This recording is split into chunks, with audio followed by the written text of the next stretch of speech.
Bom dia para você, seja bem-vindo a essa edição. O convite você já sabe, vamos juntos começar essa semana, esse dia bem informados. A partir de agora você confere as notícias do Brasil e do mundo desta segunda-feira, dia 7 de agosto. Vamos juntos conferir os destaques desta manhã.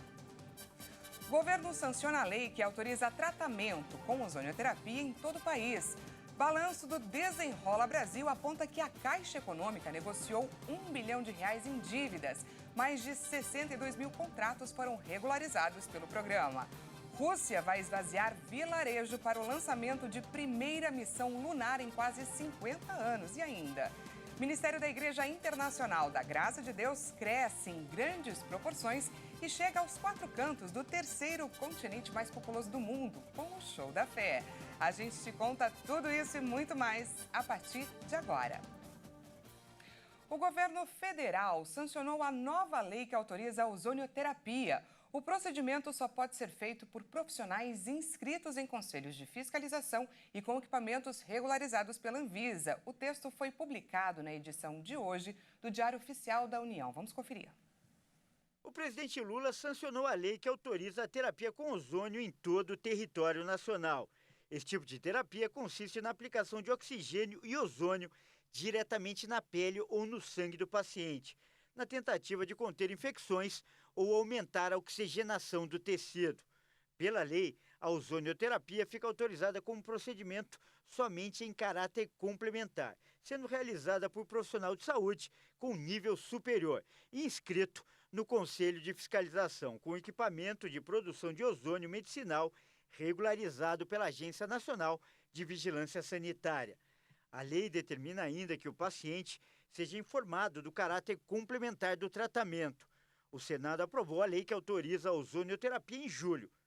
5 dias após a aprovação, a Academia Nacional de Medicina divulgou uma carta pedindo veto ao projeto. Isso porque, segundo a academia, não havia conhecimento de trabalhos científicos que comprovassem a eficácia da terapia com ozônio em nenhuma circunstância. O órgão alertou ainda que a prática poderia trazer riscos à saúde. No ano passado, a Anvisa também divulgou uma nota técnica com os riscos da utilização indevida do procedimento. O presidente da Associação Brasileira de Ozonioterapia afirmou que a aprovação da lei é uma forma de estabelecer regras para uma prática segura da terapia. Segundo ele, nem todos os métodos de aplicação são definidos pela associação e, por isso, o tratamento deve ser sempre complementar. E a Caixa Econômica Federal já renegociou R$ 1 bilhão em dívidas de clientes como parte do programa Desenrola Brasil. Ao todo, 50 mil pessoas foram beneficiadas. O levantamento foi feito entre os dias 17 de julho e 4 de agosto. E nesse período, o banco renegociou mais de 62 mil contratos de clientes. Segundo a Caixa, 91,2% das dívidas foram pagas à vista, com desconto de até 90%. A Caixa calcula ao todo ter 13 milhões e 700 mil clientes com dívidas em atraso e um saldo acumulado de 220 bilhões e 900 milhões de reais em dívidas, em 17 milhões e 800 mil contratos. Segundo a Caixa, o site de renegociação do banco já registrou 6 milhões e 800 mil visitas. E o resultado foi que R$ 1 bilhão em dívidas foram renegociadas. 50 mil pessoas foram beneficiadas. Na primeira fase do Desenrola, os bancos podem renegociar as dívidas de clientes com renda mensal entre 2 salários mínimos e R$ 20 mil. É possível parcelar as dívidas entre 12 e 120 meses, com taxas personalizadas, e a primeira parcela para 30 dias. A exclusão dos cadastros de devedores se dá em até 5 dias úteis após a efetivação da renegociação. O Desenrola vai até o dia 31 de dezembro. Dia dos Pais está chegando e essa semana é decisiva para aqueles que costumam deixar para a última hora. E olha só, em Criciúma, um levantamento apontou que a maioria dos consumidores ainda prefere comprar a moda antiga, ou seja, ir até a loja e escolher o presente. Quem traz para a gente mais detalhes é a nossa repórter Michele Veiga. Seja bem-vinda, Michele. Conta pra gente Oi, como Dani, estão. aqui essa semana também é de expectativa para o Dia dos Pais, claro, e visando não só essa data comercial, mas outras também, a Câmara de Dirigentes Lojistas de Criciúma fez uma pesquisa inédita no estado realizada pela uma CDL, onde avaliou o que o pessoal que vai às compras queria comprar no comércio físico ou migrar para um online. E, surpreendentemente, os números mostraram que 74,5% dos consumidores ainda preferem a loja física. O comércio de Criciúma, em Santa Catarina, é o maior na região sul e extremo sul do estado. Então, portanto, é uma pesquisa significativa para o comércio de Santa Catarina, tanto que outras localidades já estão pegando, amostras dessa pesquisa para aplicar em outras regiões, e aí sim a FCDL, que é a Federação Catarinense dos Dirigentes Lojistas, traçar um perfil desse consumidor. A Andréa Gazola Salvalágio, ela que é a vice-presidente da CDL de Criciúma, falou com a gente sobre o resultado dessa pesquisa e o que ela traz de impacto para o comércio local. 74% das pessoas entrevistadas, elas preferem a loja física, né? Isso é bom para o lojista olhar para o seu negócio e dizer, não, eu tenho que investir na minha loja física, eu tenho que investir no meu funcionário, eu tenho que investir em produtos. Isso acalma, né? Porque depois da pandemia, a gente ficou meio preocupado. Tá, e para onde que vai esse comércio?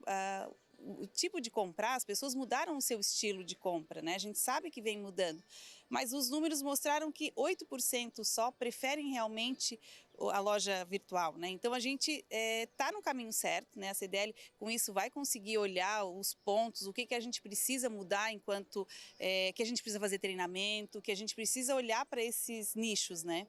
Então, Dani, essa perspectiva, dos comerciantes traça aí um comércio mais forte, mais pujante, principalmente porque o pessoal gosta de tocar na peça, experimentar coisas que o comércio de rua traz para os consumidores. Dentre essa pesquisa, tem aqueles que preferem também comprar online, mas aí fica mesmo pela comodidade, preço e outros atrativos. Números importantes para traçar o perfil do consumidor, principalmente depois da pandemia, como disse a Andréa, e também para aí fazer com que os lojistas invistam principalmente em atendimento e também na qualidade do serviço. De Criciúma, Santa Catarina, para a Hit TV, repórter Michele Veiga. Muito obrigada, Michele, pelas informações. Eu também sou dessas à moda antiga que prefere ir na loja provar, testar, conferir de perto o produto. E agora a gente volta a falar de Brasília. O marco fiscal avance deve ser discutido entre líderes na Câmara dos Deputados. Mas a apreciação ainda depende das negociações em andamento por ministérios. O presidente da Câmara dos Deputados, Arthur Lira, pediu para que o relator do novo marco fiscal, Cláudio Cajado, se prepare para discutir na reunião de líderes desta semana as mudanças feitas no texto pelo Senado e que precisam passar pelos deputados antes de seguir para a sanção presidencial. À espera da reforma ministerial, recomeça a discussão na Câmara sobre a revisão das mudanças que o Senado promoveu no projeto. A proposta em pauta ainda não teria consenso entre deputados sobre a versão do texto que voltou da outra casa. O relator do novo marco fiscal deve apresentar seu parecer aos líderes nos próximos dias e os principais pontos devem ser debatidos para decidir se apoiam as mudanças ou a retomada do texto da Câmara. O projeto do novo marco fiscal foi aprovado em julho pelo Senado, mas sofreu alterações em relação ao aprovado pela Câmara. E, por isso, as alterações precisam ser chanceladas ou não pelos deputados. Entre as principais mudanças está a retirada do Fundo de Manutenção e Desenvolvimento da Educação Básica e do Fundo Constitucional do Distrito Federal do Limite de Gastos. Ou seja, os recursos dispensados a estes dois fundos não entrariam no limite de despesas anual do governo. Investimentos em ciência e tecnologia também ficaram de fora da regra. A Lei Maria da Penha, que tornou crime a violência doméstica e familiar contra a mulher, completa 17 anos hoje. Em 2006, a luta de uma farmacêutica cearense agredida pelo marido inspirou a criação da norma que estabeleceu medidas de proteção para as mulheres vítimas de violência e agravou as punições aos agressores. Em abril deste ano, o presidente Lula sancionou mudanças na Lei Maria da Penha que devem garantir que medidas protetivas de urgência sejam concedidas no momento em que a mulher fizer a denúncia a uma autoridade policial. E veja a seguir, Rússia vai esvaziar vilarejo para o lançamento de primeira missão lunar em quase 50 anos. E ainda, Ministério da Igreja Internacional da Graça de Deus cresce em grandes proporções e chega aos 4 cantos do terceiro continente mais populoso do mundo, com o Show da Fé. Os detalhes você confere depois do intervalo.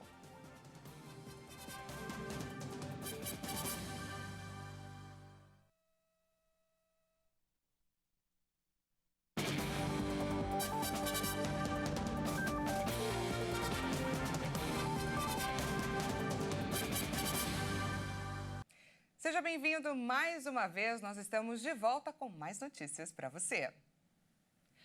Um trem que cruzava o Paquistão de sul a norte descarrilou e deixou quase 30 mortos neste domingo. Cerca de 1.000 pessoas estavam a bordo do trem. Autoridades acreditam que uma falha mecânica ou um ato de sabotagem estão entre as possíveis razões para explicar esse acidente. O Hazara Express saiu dos trilhos perto da estação de Saara, na altura da cidade de Nawabash, na província de Sindh. Um hospital local entrou em sistema de emergência devido ao número de feridos levados para o estabelecimento. Quase 1.000 pessoas estavam a bordo do trem e autoridades acreditam que uma falha mecânica ou um ato de sabotagem são as possíveis razões para explicar o acidente. O trem seguia de Karachi, cidade mais populosa do Paquistão no sul do país, para Abbottabad, na região norte. A viagem acontece diariamente, percorre mais de 1.500 quilômetros e dura quase 33 horas. Os acidentes ferroviários são comuns no Paquistão, que herdou quase 7.500 quilômetros de trilhos do período colonial sob o Império Britânico, mas que nunca priorizou a manutenção. 2 naufrágios perto da costa da Itália deixaram mais de 30 migrantes desaparecidos. A travessia no Mediterrâneo Central é uma das mais perigosas do mundo, segundo a Organização Internacional para as Migrações. 28 passageiros de um dos barcos e 3 do outro desapareceram no mar depois que as embarcações naufragaram devido às condições meteorológicas. Os navios provavelmente iniciaram a viagem na cidade tunisiana de Sfax na última quinta-feira. Um porta-voz da OIM afirmou que o número de desaparecidos foi estimado depois de conversas com sobreviventes. Uma investigação foi iniciada para determinar as circunstâncias da tragédia em Agrigento, na ilha vizinha da Sicília. A travessia do Mediterrâneo Central, a partir do norte da África até a Europa, é uma das mais letais do mundo. Números oficiais da OIM afirmam que mais de 1.800 pessoas morreram desde o início do ano tentando completar a viagem, mas o número provavelmente é maior, já que muitos corpos foram encontrados no mar, o que sugere que há naufrágios não registrados. Um terremoto de magnitude 5,4 graus atingiu o nordeste da China neste domingo. 23 pessoas ficaram feridas e dezenas de edifícios foram derrubados. Moradores da região compartilharam vídeos nas redes sociais de luminárias balançando no teto, tremores no chão e algumas pessoas caminhando em meio a escombros. Os tremores começaram no meio da madrugada local, 26 quilômetros ao sul da cidade de Dezhou, na província de Shandong, a uma profundidade de 10 quilômetros. O sistema de monitoramento do Serviço Geológico dos Estados Unidos, que fornece avaliações preliminares sobre o impacto dos terremotos, emitiu um alerta vermelho para possíveis danos extensos e algumas vítimas com base nos dados do abalo. Centenas de linhas de trens da região foram suspensas na manhã deste domingo. O Ministério de Gestão de Emergências da China emitiu o nível 4 de resposta a desastres e enviou uma equipe para Shandong para liderar os esforços de resgate, de acordo com a agência estatal de notícias Xinhua. O tremor também foi sentido nas cidades de Pequim e Xangai, a cerca de 800 quilômetros do epicentro. Terremotos são comuns na China, mas raramente ocorrem no leste do país, onde está localizada a maior parte da população e a maioria das grandes cidades. E agora a gente fala sobre o conflito no leste europeu. Um petroleiro russo foi atingido pela Ucrânia e prejudicou o trânsito na ponte que cruza o Estreito de Kerch. O ataque não deixou vítimas, mas durante 3 horas atrapalhou o trânsito na ponte que cruza o estreito e que conecta a península da Crimeia com o sudeste da Rússia. As operações militares dos dois lados se intensificaram na região desde que a Rússia se retirou em julho do acordo que permitia a exportação de grãos ucranianos pelo Mar Negro. O exército russo reivindicou neste sábado a captura de Novoselivsk, um povoado situado na região de Kupiansk, no noroeste da Ucrânia. As tropas ucranianas tinham retomado a localidade dos russos em dezembro. Bombardeios russos mataram 3 pessoas no noroeste da Síria. Apesar do cessar-fogo em vigor desde 2020, a região é um reduto rebelde e sofre com ataques frequentes. Equipes de emergência foram mobilizadas para retirar as vítimas dos escombros, de acordo com a ONG Observatório Sírio para os Direitos Humanos. A Guerra Civil Síria começou em 2011, quando o governo reprimiu de maneira brutal as manifestações a favor da democracia. Desde então, o conflito deixou mais de 500 mil mortos e milhões de deslocados. Com o apoio da Rússia e do Irã, o governo do presidente Bashar al-Assad recuperou grande parte do território que perdeu para os rebeldes no início do conflito. Desde 2020, um acordo de cessar-fogo está em vigor no noroeste da Síria, apesar dos confrontos frequentes. Segundo autoridades locais, a Rússia se prepara para esvaziar um vilarejo no extremo leste do país no dia 11 de agosto para lançar a primeira missão lunar russa em quase 50 anos. A Agência Espacial Russa disse que vai lançar o módulo lunar Luna 25 de uma base de lançamento espacial que fica a mais de 5.000 quilômetros de Moscou. A última operação do tipo foi feita em 1976. Os moradores que vivem na região terão de deixar suas casas, já que o vilarejo fica em uma área onde os propulsores do foguete devem cair após a separação do veículo espacial.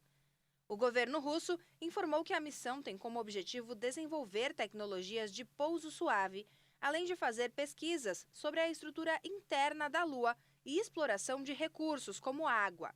O módulo lunar deve operar na superfície da Lua por pelo menos um ano. E o missionário R.R. Soares mais uma vez mostra que para a mensagem de Deus não há limites e nem fronteiras. O Show da Fé agora atinge o 3º continente mais populoso do mundo, a África, de ponta a ponta. Desde o dia 1º de agosto, esses povos tão carentes agora estão sendo alimentados pela palavra de Deus. Vamos conferir. O Ministério da Igreja Internacional da Graça de Deus, iniciado em 2010 na Cidade do Cabo, África do Sul, agora cresce em largas proporções e chega aos 4 cantos do 3º continente mais populoso do mundo, com o Show da Fé. De norte a sul, de leste a oeste, 62 nações. 1.210.000.000 ou 1.430.000.000. Tem 2 estatísticas que falam que a população da África, numa rede de televisão, em inglês não vão pregar. E essa pregação já começou. Dia 1º de agosto de 2023. A data que ficará marcada para sempre na história do continente africano.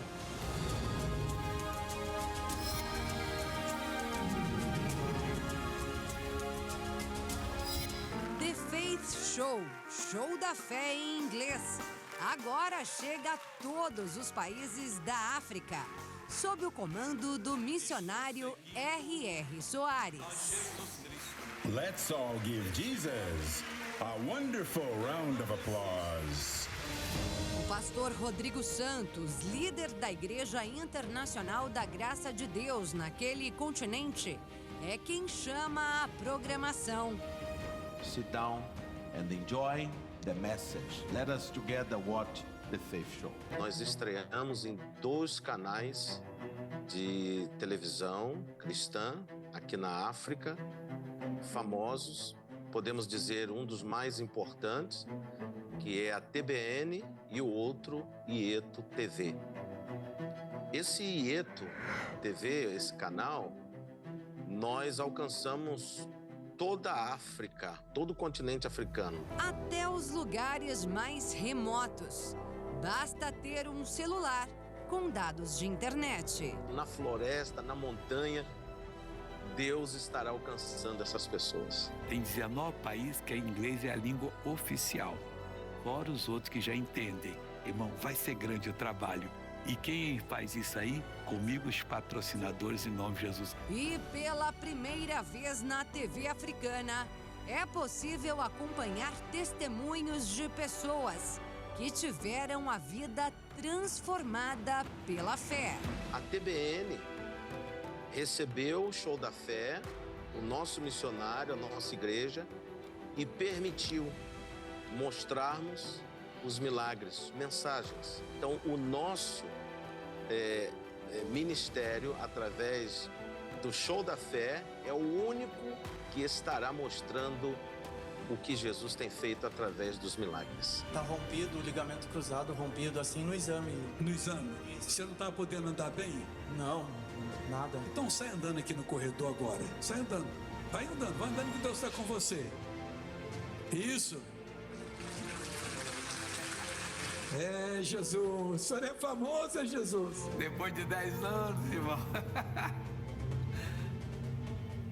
Vai, dá mais 2 agora, 2 passos. 1, 2 e palmas para Jesus. E agora as palmas para Jesus se estendem por todo o planeta. Por meio da vida do missionário R.R. Soares, guiado pelo Espírito Santo, a palavra de Deus segue de um pequeno coreto no Rio de Janeiro, onde tudo começou, para o mundo. Do coreto, um homem que carregava uma caixinha de som para poder transmitir a mensagem viva, a palavra que transforma, do coreto a bilhões de pessoas hoje pregando o Evangelho. Então, a África está sendo impactada pelo poder do Evangelho. O Evangelho chegou aqui na África há anos atrás, mas eu quero enfatizar: cada um tem um jeito especial de transmitir a mensagem. E o missionário tem esse chamado, recebeu de Deus esse chamado, essa direção, para transmitir vida aos que estão nas trevas, através do Show da Fé. Essa edição fica por aqui. Muito obrigada pela sua companhia. Até mais.